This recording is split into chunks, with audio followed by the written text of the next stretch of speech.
So we're doing a new format tonight for our roundtable discussions. We're doing an evening get together, and we sort of have a smaller group here, being that it's the first time we've done that. And many of our members are, and the Medical Amateur Radio Council, Healthcare Hymns, are more accustomed to a different time of day, different time of week. So thank you for being here with us. And we're going to go ahead and record this and share this slide. We'll talk a little bit about anything and everything when it comes to preparing for disaster. We're not going to go into a lot of details. I mean, we're the ones that probably already know the basics anyway. But as we record this here and put it on YouTube, others may find this information helpful and interesting, particularly in the context of amateur radio operators talking about it. But disasters seem to be hitting harder and more often.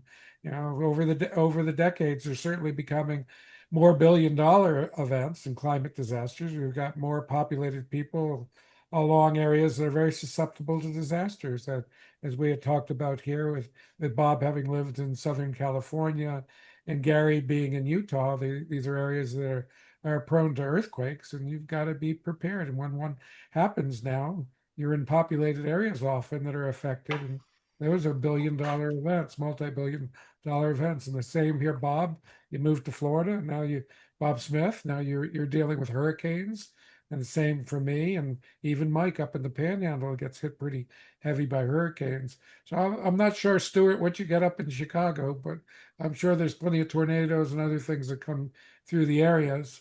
But anytime there is a disaster, it's expensive, but you need to be prepared. Now, Gary, you were earlier saying that you suggest to people from the emergency management perspective be prepared for 1 to 2 years of food, because Utah is such an area it might be cut off from resupply. So these are all things to think about now, not to think about after it happens. I mean, lives are going to be lost, obviously, and there's going to be damage over that period. But anything we can do to minimize that risk and get this information out to the general public through amateur radio or through our activities on our YouTube channel would be very appreciated and useful. Because most of us are not ready. I mean, 51% of adults believe they're prepared, but are you really prepared? But I'm not naive to think that I'm fully prepared. I work towards it. And cost for me is not the main barrier for preparing. It's more time. But for a lot of Americans, and look what happened with Katrina, how many people had difficulty evacuating because of financial reasons. And a lot of people haven't even signed up for local emergency alerts. It's easy enough to do a weather radio and all risk radio. And here in Gainesville, the Amateur Radio Club helps the public program their radios. That's one of their activities.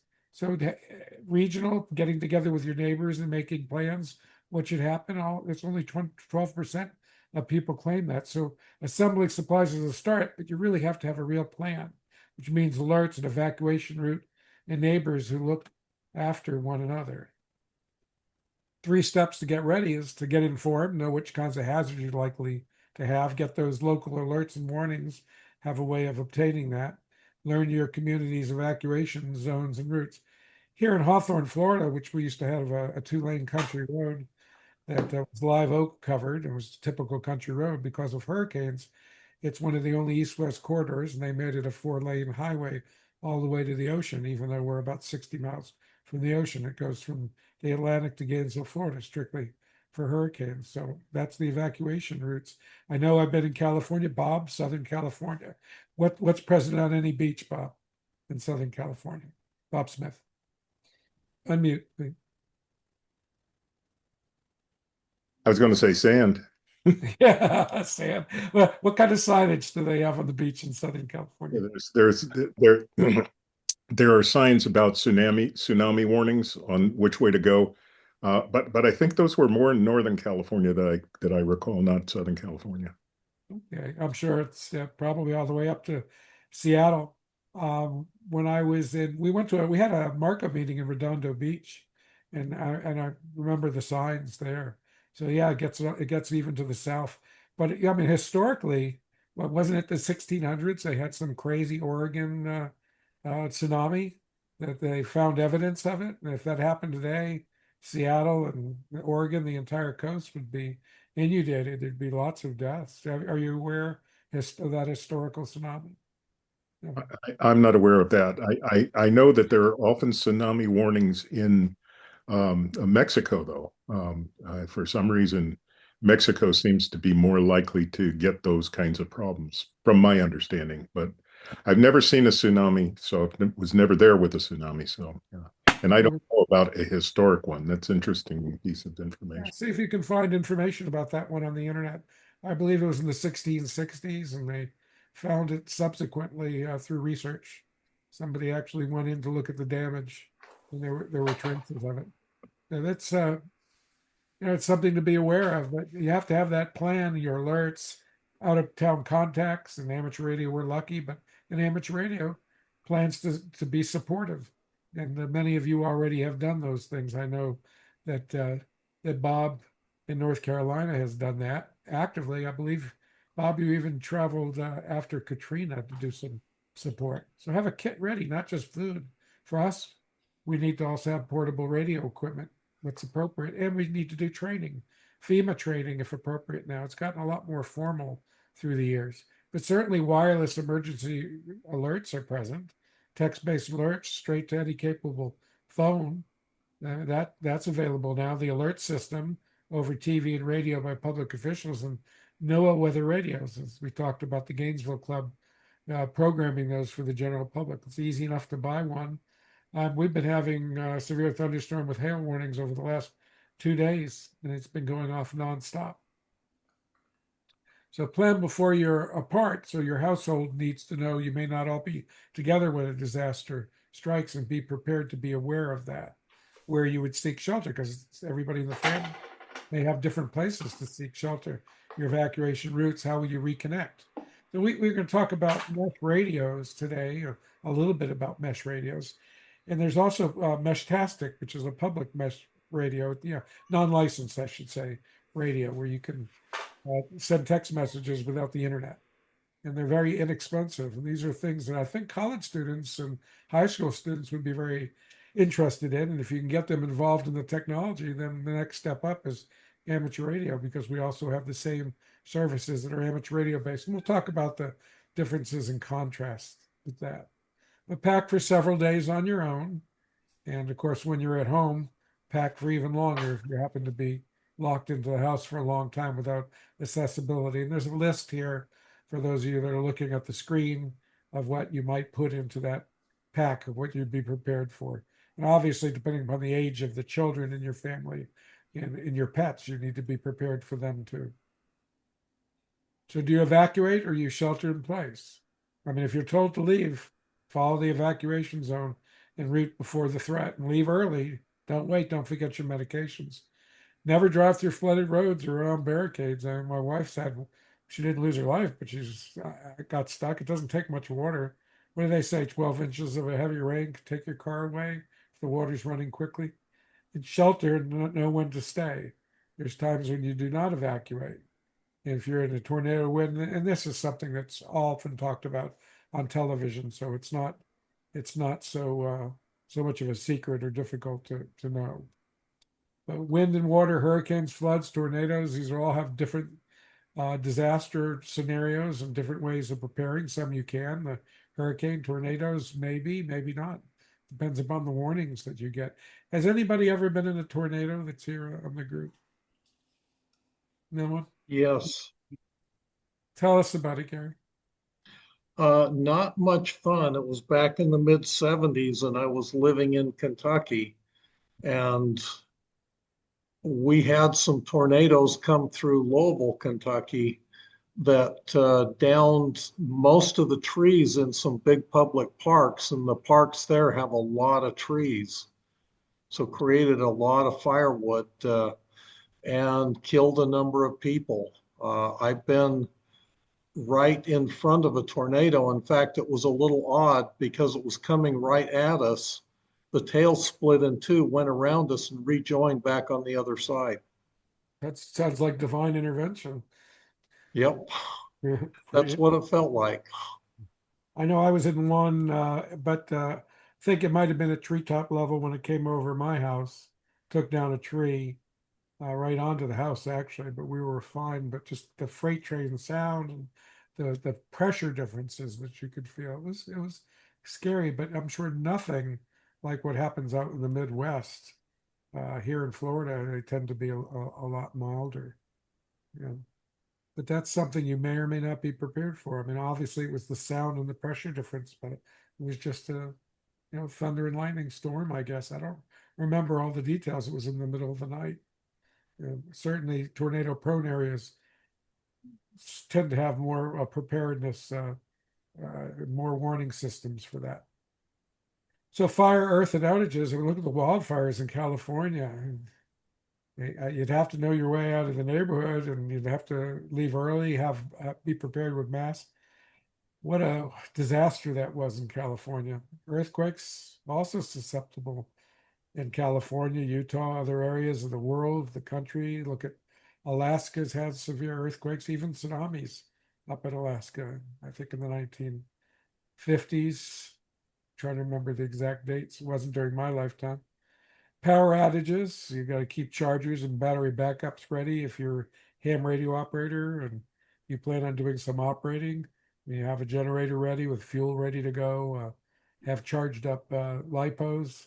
I've got 4 different ones charged and ready to go that will operate for quite a while. So deadly heat and dangerous cold, that's obviously becoming more and more of an issue.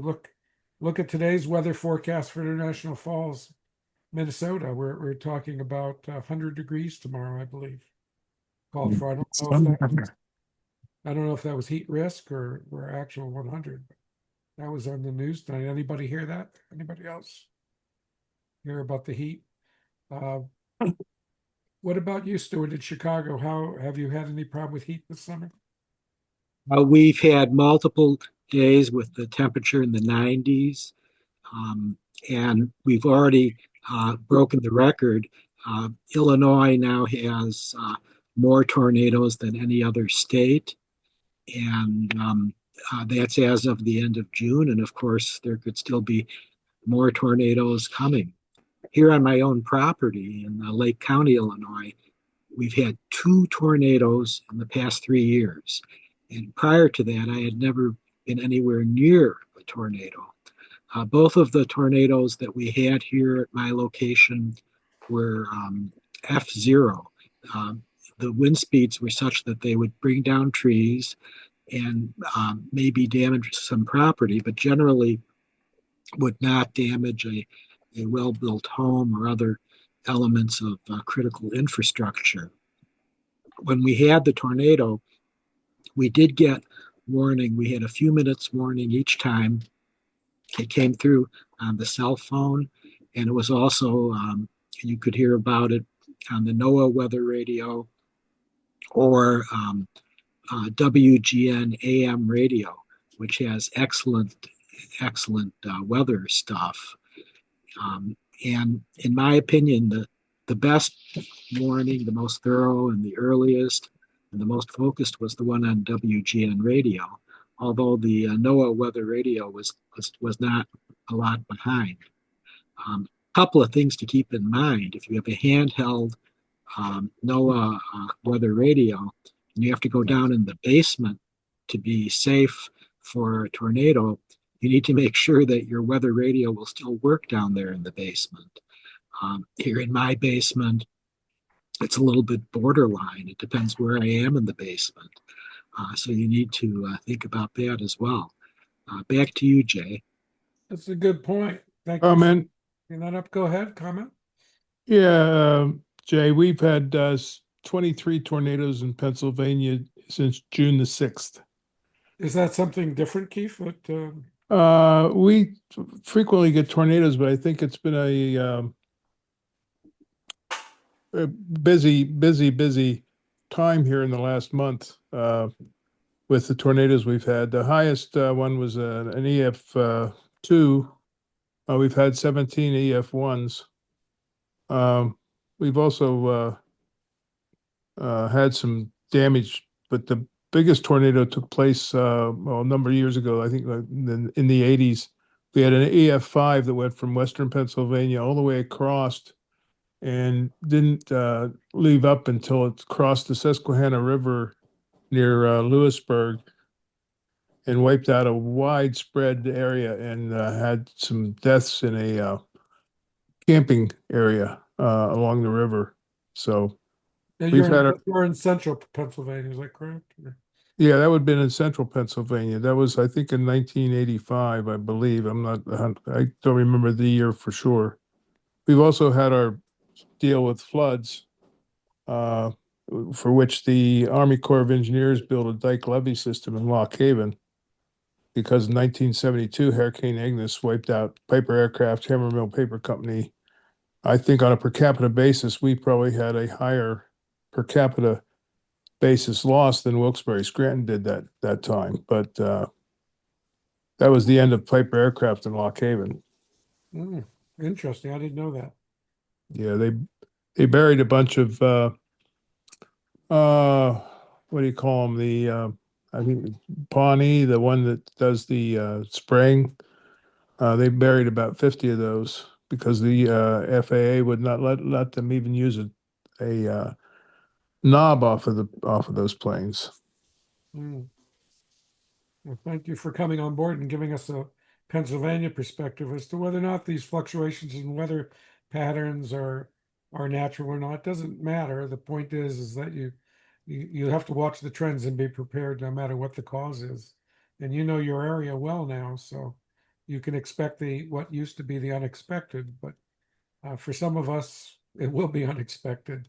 You never know when one's going to arise in the winter storms, you generally have some warning then, and it makes sense to be off the grid in some way. I mean, you have a generator or some way of having electricity at your house, so you're not going to run it inside afterwards. But if you're isolated and you're in an area that you're likely to have the power lines go down, you need to be prepared both in times of heat and in times of cold. So recover safely, wait for the all clear, and look for hidden hazards, things like power lines down, water and mold afterwards. If there is flood water, you got to be careful of not only on the outside of the streets, but also in your own home. Document and report everything. This is for the general public care. And I'm sure you've been told that by your insurance agents to get photographs. So that's kind of common sense now and easy enough to do. But what about being off the grid? And we just talked about generators, but what about radios? I mean, what if the internet goes down?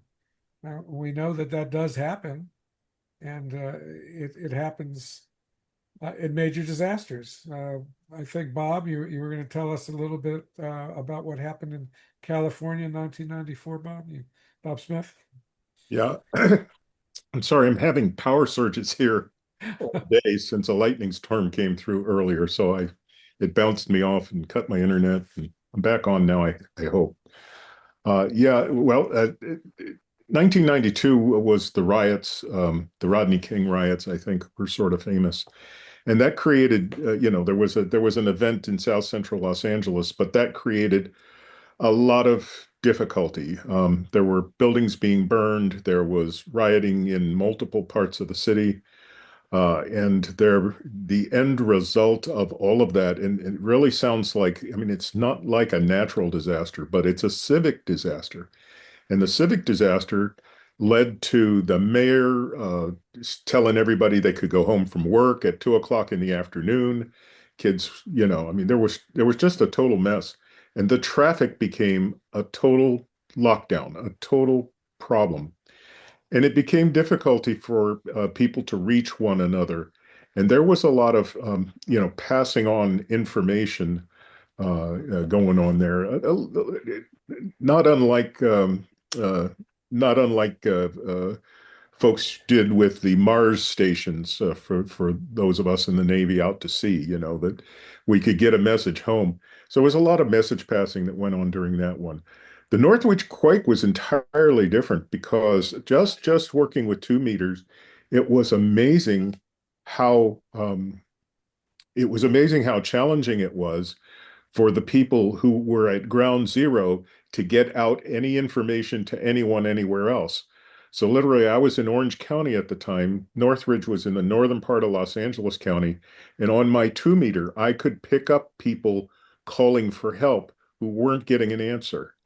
And I would then, I had the ability where I was in Orange County to be able to hit the repeater out on Catalina Island, because there's a big Catalina Island repeater where we used to have like a trivia contest that would go on one night a week.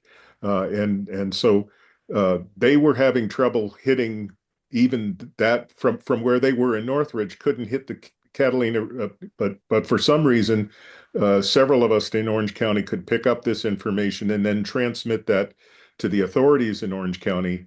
And that was not really ARES. It was not even organized like that, at least in my experience. But those people who did organize the ARES were very, very useful in getting information around like that. Catalina Island sits out in the ocean, 26 miles across the sea, though I think it's 23 miles actually. But it sits in a place that is like equidistance from being able to reach from Malibu and up that part of California, and even Santa Barbara straight down to the island. So that became a very important repeater for us, at least in those times, because you could send information back and forth. Those of us who only had a little rumble, and I guess I'm minimizing earthquakes because I've been in some where I'd had to hold the grass on the ground in Coachella, California, and other things. But yeah, you get you to your knees. But I think the whole event with that Northridge quake, if there, I think lives would have been lost if it hadn't been for ham radio doing communications that apparently the city and the counties had trouble communicating, and they called for help from anybody who could operate a radio. I know it's a verboten topic, but I think the CB radio people were doing stuff too, and so you can take that to the bank for what it's worth. But my perception was that everybody kicked in and did what they could. And then subsequent to that, there was all this ARES training, and I went to all of that. And then the Rams moved out of Southern California, so I moved to St. Louis with them, and there you go. And I had a different set of problems in St. Louis. So. Thank you for the input. And a lot's changed in the last 32 years, so there's a lot more preparation and integration. And Absolutely. Amateur radio is a last resort. But think about some of what you might need amateur radio for now that maybe in the past. What if you could actually transmit digital communications, documents, more than just a text or an email, a video call. It's all within the realm of possibility with amateur radio, but you have to get people that will get licensed to move up. You have to have a large enough pool. Like at the University of Florida, I was asked to see if I could help with hospital communications and have students, but there aren't enough students. There's not a critical mass in order to do that. We need to attract more people. And we'll talk a little bit about some of the newer technologies as well. Mike, what was your experience with ARES in Tallahassee? Our biggest event in Tallahassee was Hurricane Kate. Guess in '85. And it affected us mostly because of the little microbursts taking down trees. And Tallahassee's famous for all its trees. The trees come down and then you can't do anything. The city was immobilized.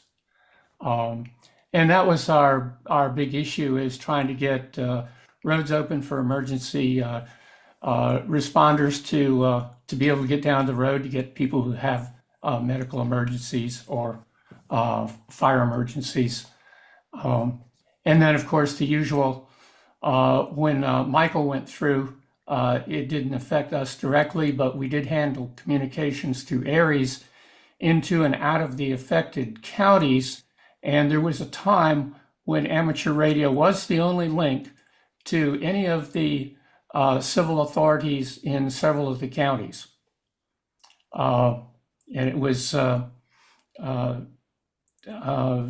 meters using repeaters, but we had the only communications to the county sheriffs and the police departments because of the damage to all the infrastructure. The cellular system, of course, went down quite early and quite completely. Verizon and AT&T and T-Mobile finally came in with portable units that helped out some.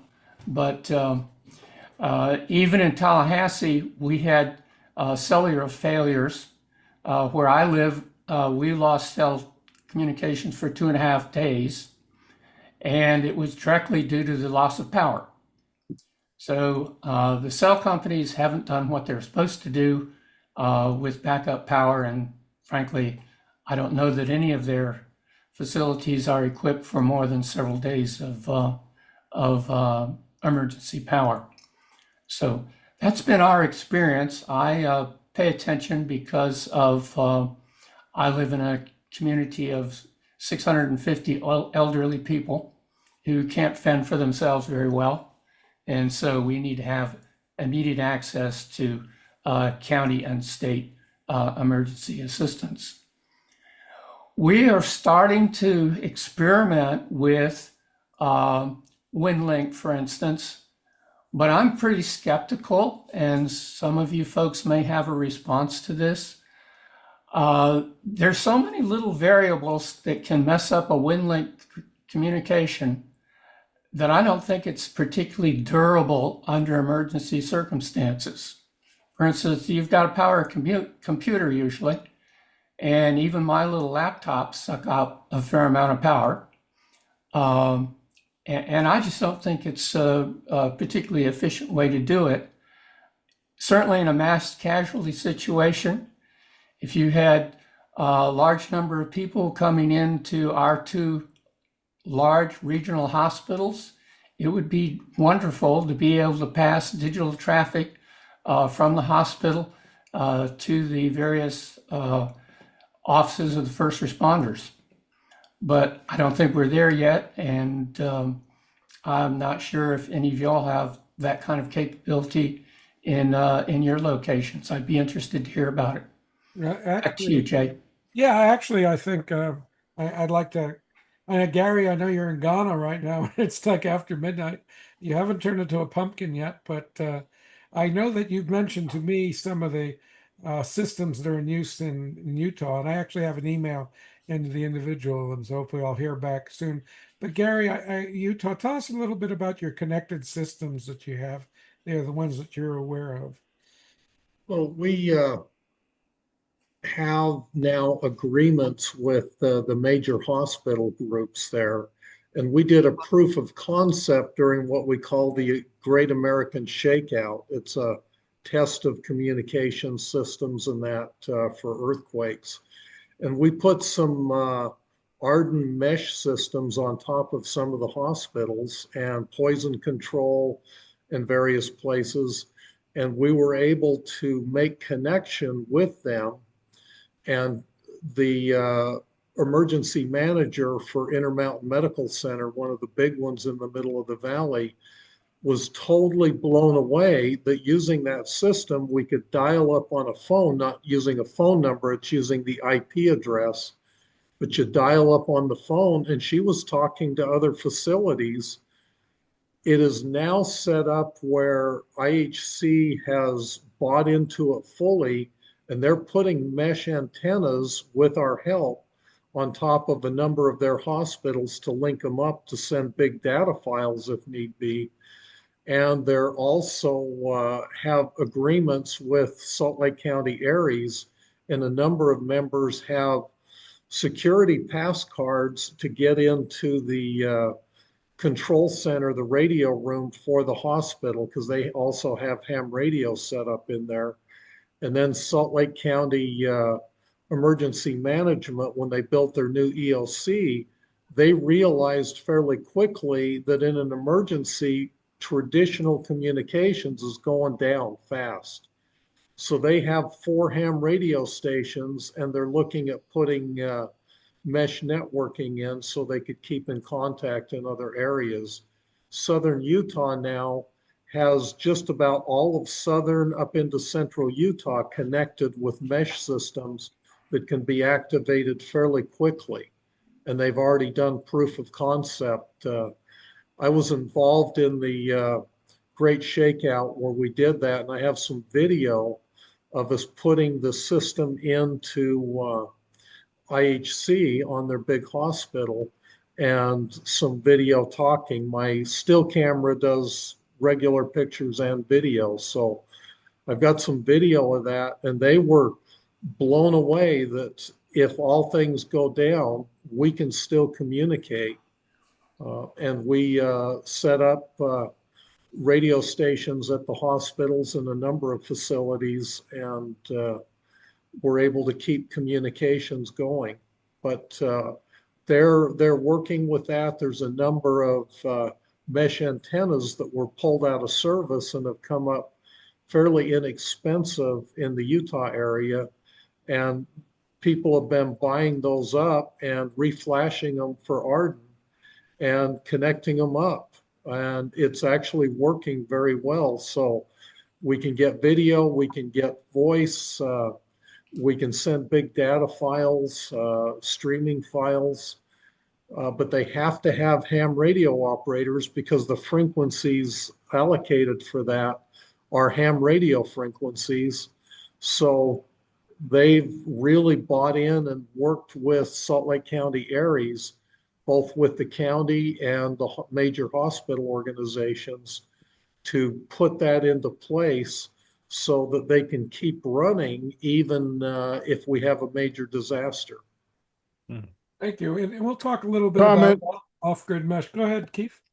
Yeah, I just wanted to ask him, you must have these things set up to not broadcast to everybody. Is that correct? Well, remember, it's a mesh network system, so it's very, very directional. If you can tie into it, if you can intercept the signal, you can pick it up. But because it's ham radio, it cannot be encrypted.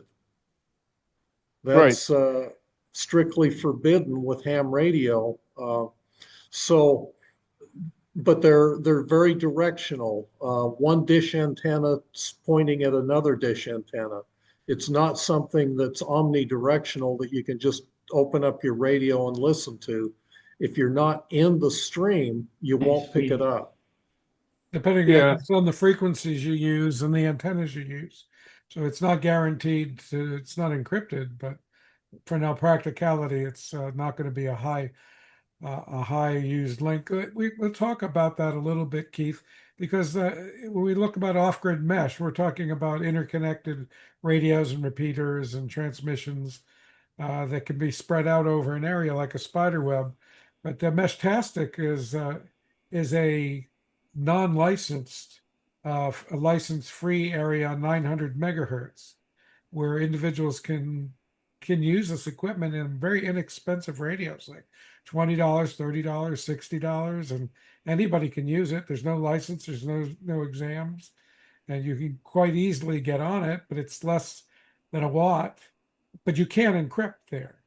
You can't, as long as you're not using it with your ham radio license, because we have 900 megahertz licenses too. And when you go through the Meshtastic setup and the firmware, the setup, it gives you the option to say whether or not you're a ham radio operator.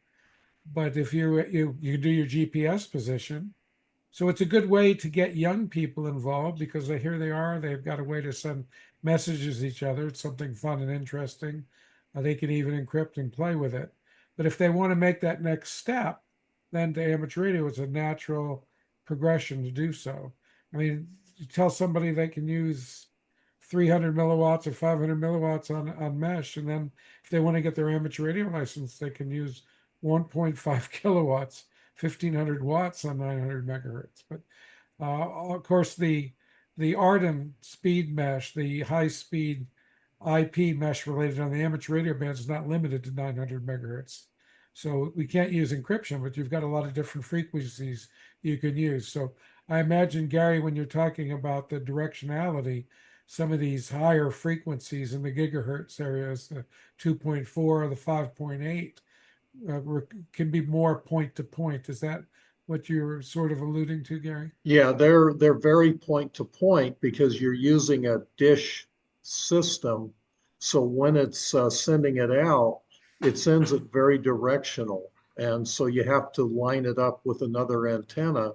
So essentially what you're doing is connecting facilities together so that they can talk to each other.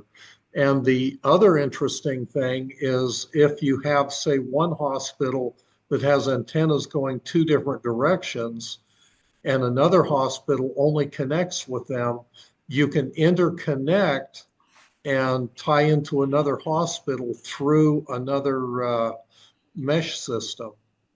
So you actually create a lot of capability because one system can be pulling in from several directions and going out several directions.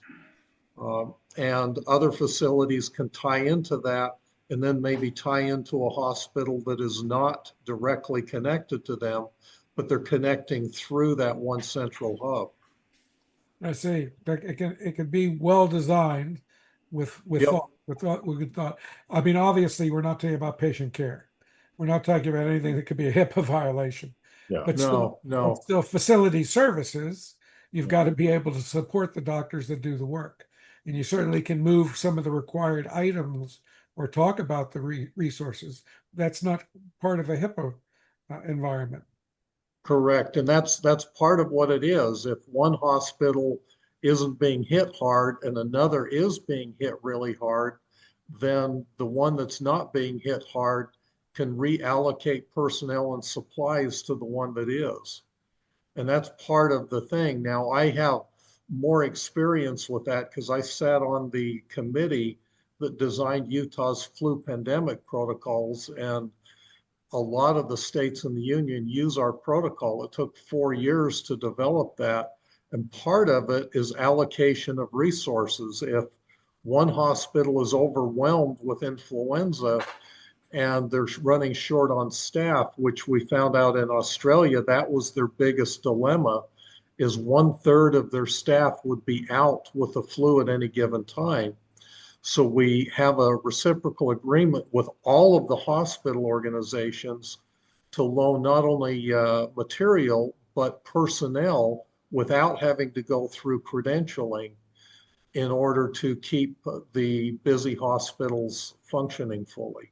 Very important point. Thank you for contributing that. On the entry level, the Meshtastic, the advantage there is to get young people involved. And once they do, and they acquire a desire to communicate with others off grid, again, the amateur is the next step. So whether or not it's for hospital use or for other uses, I mean, there's other reasons for it as well. But certainly there are areas where you probably want to use different frequencies. If you're trying to get into an EOC directly, also you want to input from the hospital. So you can pick your frequency and your use and have a game plan there and have a spider web on different frequencies and with different goals for each particular one. So, Well, Meshtastic has a problem with rebroadcasting, which is why when you go to Dayton, you have people programming their mesh radios for that particular area because of the rebroadcasting problem. That's why where my question came from. I understand under Arden, it's much more difficult to have that problem, but it was just one of the things that I know came up with Meshtastic was the rebroadcasting and saturating the system with right. tons of rebroadcasting. Yeah, that's the load capacity on that would be, since it's such an entry level capability where everyone can easily have an inexpensive radio. It's going to be different than Arden, than an IP mesh. With these hospitals interacting with each other, is there is there coordination by the state, and who is the coordinating entity? Is it done by the licensing boards or by the public health or disaster preparedness agencies? Does each state is different? I'm just curious. I don't know if there's a federal mandate. I mean, Gary talked about Utah. I imagine state governments probably have different mandates of what their hospitals need to do, but I don't know that. But it's something that we need to research and talk about. I'm sure there's those within our organization that watch this video. They can come back and we can talk about those things more specifically. Those are really topics that should be talked about alone in an entire hour with more participants. Good Yeah, question. I think it would be important for ham radio at probably at a lot of levels other than just medical. Ham radio needs to get involved in whatever state or governmental entity it is that is designing these coordination. I'm sure that they probably are in some places. I I wouldn't know if there's anything federally coordinated through AARL or anything else. Then it seems to me like the state must have some kind of entity that deals with these Well, issues. Mike, in your area group, Yeah. is there been, have you had to take the FEMA courses back when you were doing it, Mike? Oh, yeah. Oh, well, eventually. Most of that coordination will come out of the state's emergency management division, department, or whatever the state government calls it. That's what happens in Florida. Our Department of Emergency Management has communications people that coordinate through all the various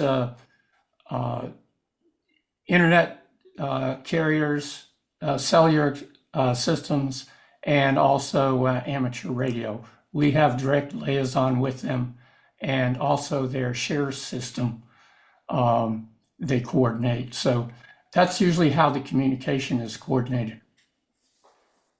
Thank you for the input. Well, we'll certainly be discussing this in the future. This is just sort of an introduction. And by the way, and I'm going to just hold up a little bit of list. This is a sheet from a printout. I guess it's not focusing.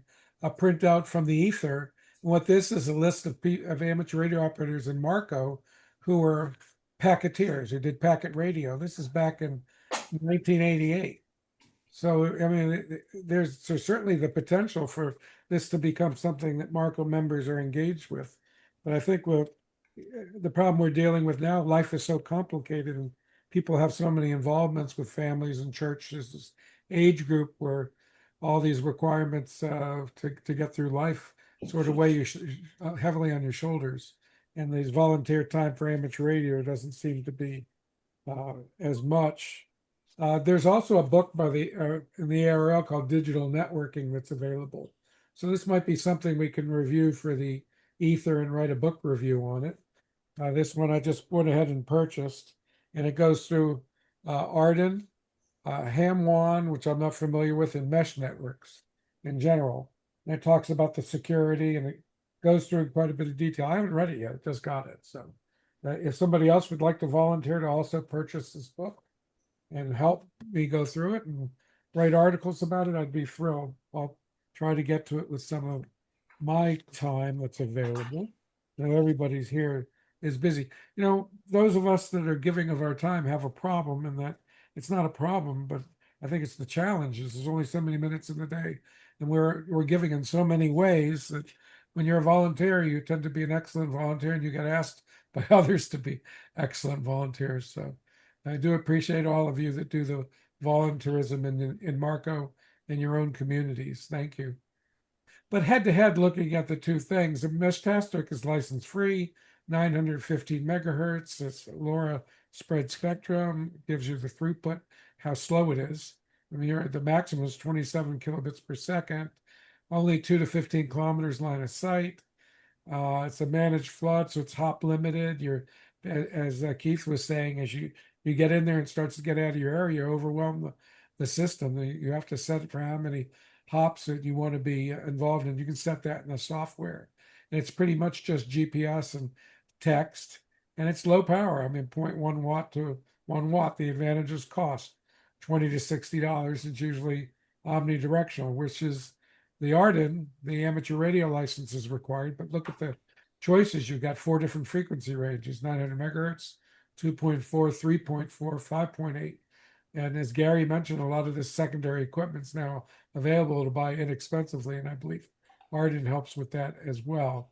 So we're using Wi-Fi, microwave connections, as Gary was saying, dish connections. But in doing so, look at the throughput you get, up to 54 megabits per second. So that allows you to have phone calls, allows you to do databases and other aspects that would be very helpful for administration.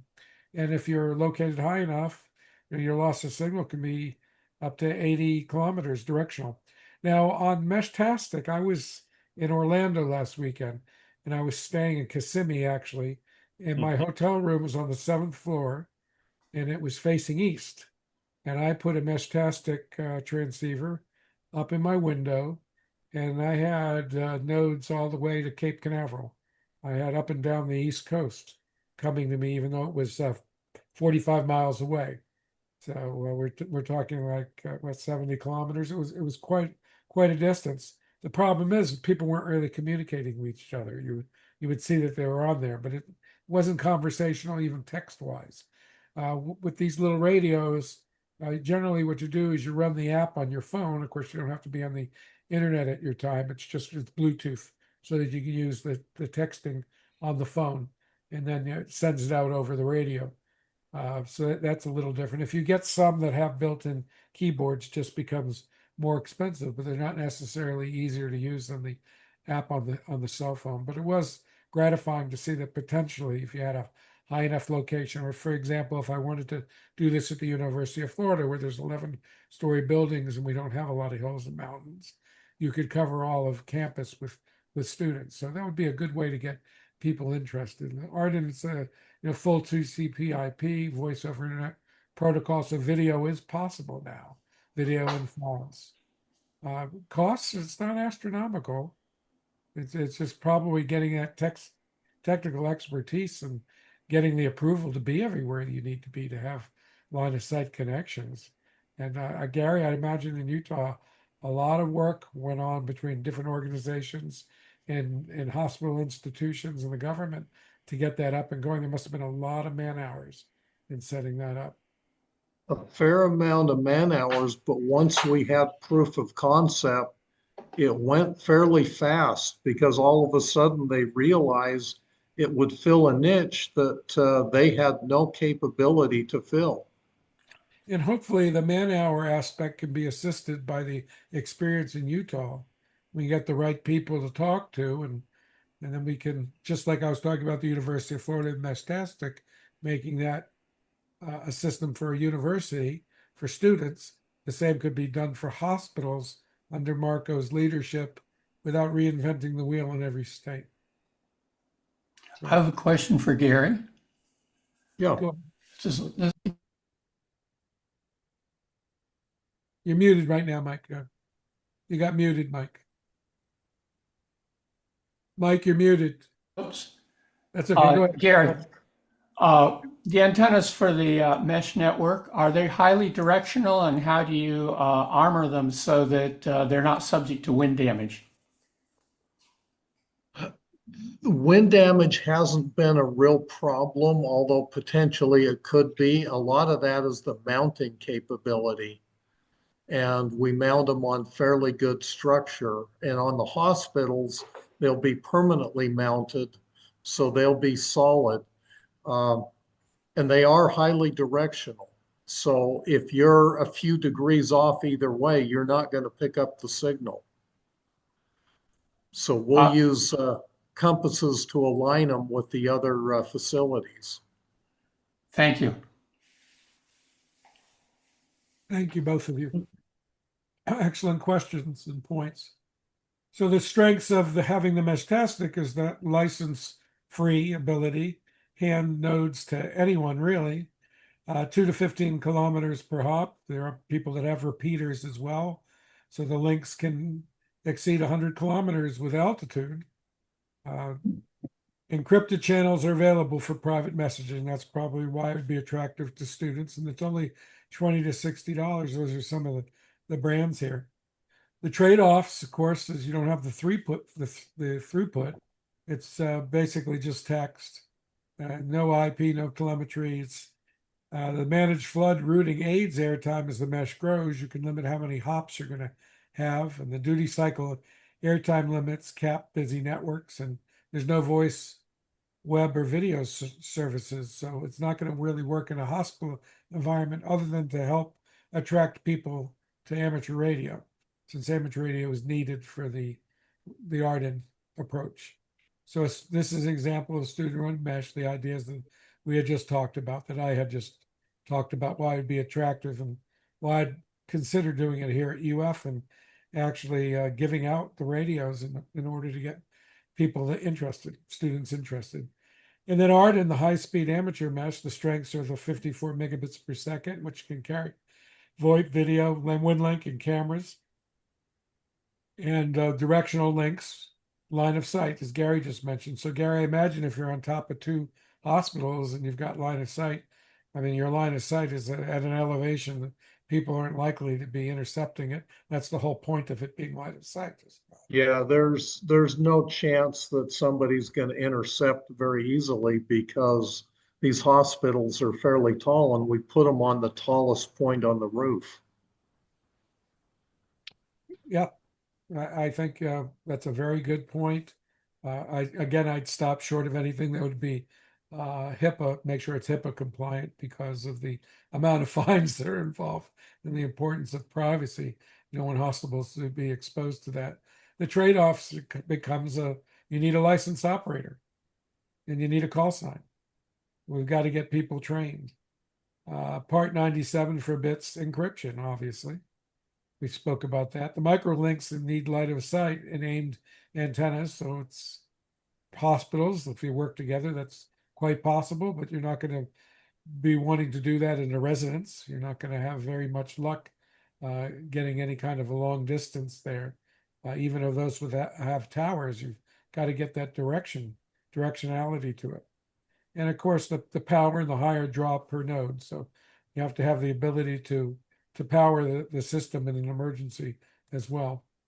So which mesh to run and when to run both? Well, Meshtastic, we know. I mean, you could potentially have the Meshtastic network in the hospital and be monitoring it to see what's going on in the local community surrounding the hospital.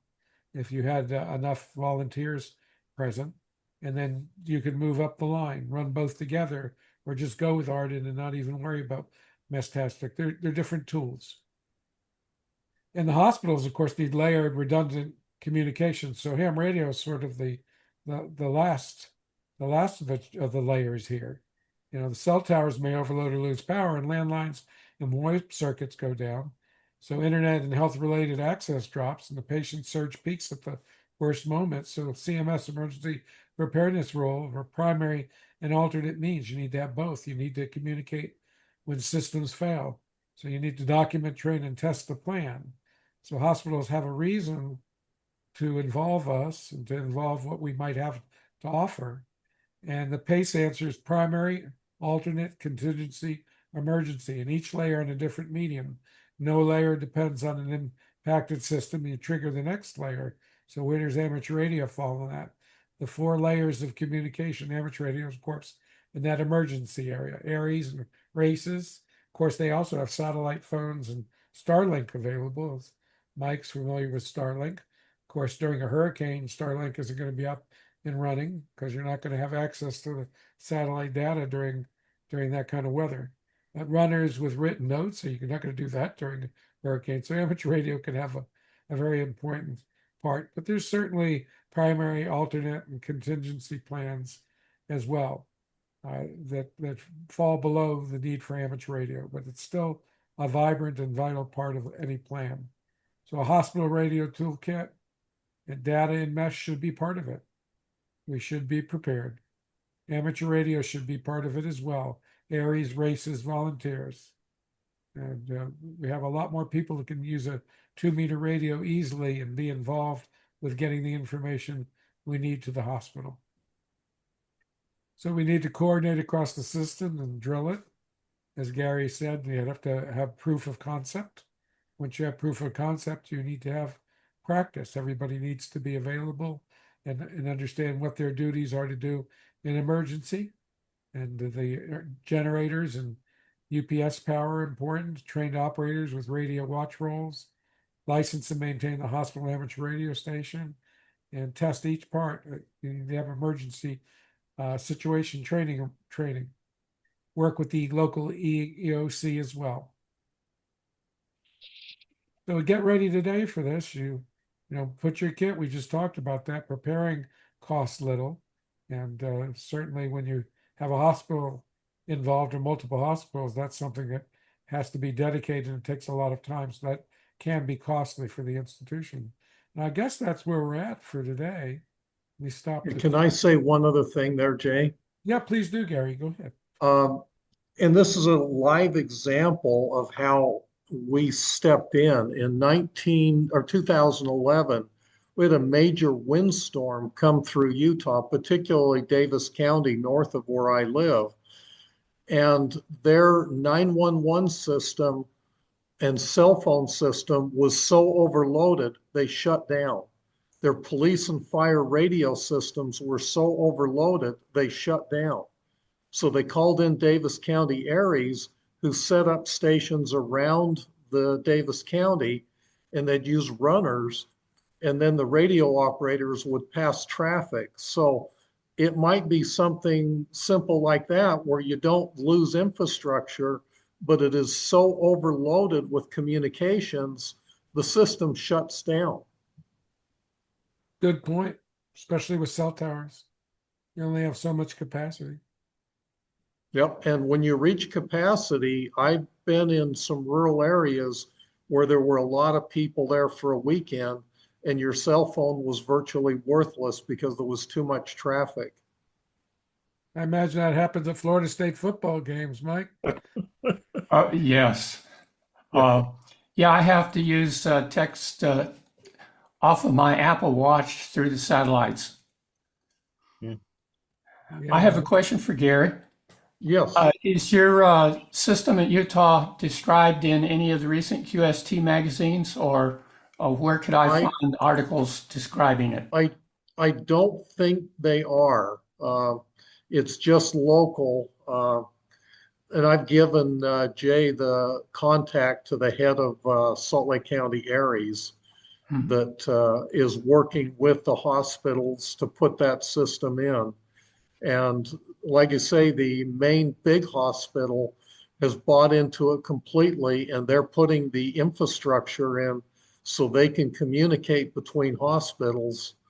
And they're doing it all with their money, but then they have amateur volunteers that are certified. They've gone through the background checks, and they have security cards so they can go into those secured areas. We only have two major hospitals where that would work, but that's easy for us to staff since it would take only two amateurs and backup people to staff it, and that might be something they would be interested in. Yeah, it certainly works if you can show them that it really works. They can pass big data files and various things and keep in communications. The big hospital with IHC, Intermountain Medical Center, has its own ham radio room. So everything is being connected through there. And now we've got operators that have county ID that can get into the EOC. We have operators that have hospital ID that can get into the facilities of the hospital. So fucking. Yeah, you are blessed with resources. Got a question, Mike, and from the Tallahassee perspective. So even though there's only two hospitals, aren't they part of regional hospital systems? I'm sure they are, but I'm not sure. The main hospital has now just been acquired by Florida State University, and HCA, our capital district, is part of the HCA system. When Gainesville and FSU may head down the same road, having a medical school, UF Health has facilities in other hospitals in surrounding towns that are 50 miles away, 70 miles away. So they probably need to also communicate with their other hospitals in an emergency. So it's from hospital to hospital. Yes, we will in Panama City. Will be another facility out of FSU Health. So that's, you know, the distance between Tallahassee and there. Yeah. So Gary, when we're talking about, at least my area of Florida, the hospital systems are from the same entity. So it's not like you're dealing with different entities. You could actually go in and coordinate with that particular hospital and cover their facilities. But we also have an HCA hospital as well, but I don't think that tends to be as much with regional centers. The VA would also, I'm curious to know what the VA does, because there's a big VA in Gainesville and Lake City is about 50 miles away from each other. And I wonder how much communication they have with each other. And then you've got things like the EOC and Gainesville at the University of Florida. You also have the police department. So these are all stakeholders in emergency communication. And you get in the right path. Yes, make the right comments, ask the right questions. You could certainly gain a lot of interest from those parties. It's nice to have a hobby, and we're volunteers when it comes to emergency communication, but we have a part. We have a part to serve. We're an asset. We're an asset as well as a hobby, and our hobby will thrive and will be respected and have frequency spectrum coverage if we participate and make us a vital part of communications. Not for my soap opera. I'm going to go ahead and stop the recording. Thank you. Hang around, guys, for a minute. Thank you to everybody that's here listening tonight. We're going to be making this recording, of course, for YouTube, and hope that people will find it. I know personally I'm going to use this recording at the University of Florida to approach the entities that we've just discussed and make them aware of some of the possibilities. That's why this was a little more broad today than any particular subject. But in the future, we can certainly partake in any of these threads and make that a whole hour discussion out of it, and bring in people that we know from the outside, Gary, like the Utah group, have them firsthand available, engage, and be stimulating in doing so, and making that available to all Androids. So thank you for everybody that's been here with us today. I'm going to go ahead and stop the recording.